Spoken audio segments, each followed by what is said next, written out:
சென்னை ஐயப்பன்தாங்கல் பூவிருந்தவல்லி நெடுஞ்சாலையில் மழையால் பாதிப்பு ஏற்பட்டிருக்கிறது. சாலையில் குளம் போல மழை நீர் தேங்கியிருக்கிறது.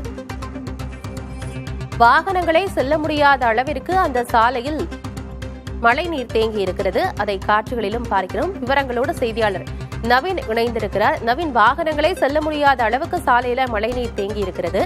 இதனால பாதசாரிகள், வாகன ஓட்டிகள் என்ன சிரமங்களை எதிர்கொள்றாங்க? மழை நீரை அப்புறப்படுத்துவதற்கோ இல்ல அதை வடிய வைக்கிறதுக்கோ என்ன நடவடிக்கை எடுத்திருக்கிறாங்க?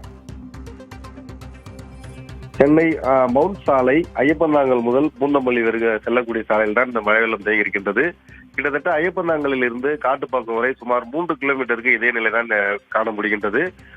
மெட்ரோ ரயில் பணி நடைபெற்று வரும் காரணத்தால் முறையாக மழை வெள்ளம் வெளியேற வழிவகை இல்லாததால் ஒவ்வொரு மழைக்கும் மேற்கொண்ட சாலையில் மழை வெள்ளம் குளம் போல் தேங்கி நிற்பது வழக்கமாக இருக்கின்றது. தற்போது கூட நாம் நேரடியாக காண முடிகின்றது. சாலையில் கிட்டத்தட்ட 2 அடி அளவிற்கு தண்ணீர் தேங்கி நிற்கின்றது. பாதசாரிகள், வாகன ஓட்டிகள் உள்ளிட்டோர் கடுமையாக அவதியடைந்து வருகின்றனர். இதன் காரணமாக இந்த பகுதியில் போக்குவரத்து நெரிசல் ஏற்படுகின்றது.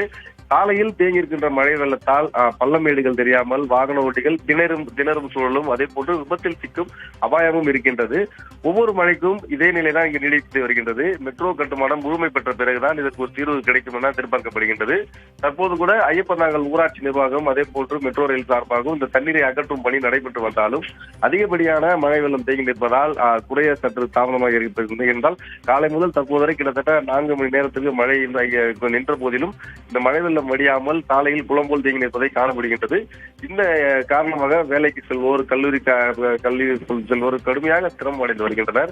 பொதுமக்கள் சிரமத்தை கருத்தில் கொண்டு தேங்கியிருக்கின்ற மழை வெள்ளத்தை துரிதமாக அகற்றி உரிய நடவடிக்கை மேற்கொள்ள வேண்டும் என வாகன ஓட்டிகள் கோரிக்கை விடுக்கின்றனர். ஆனந்தி, தகவல்களுக்கு நன்றி நவீன்.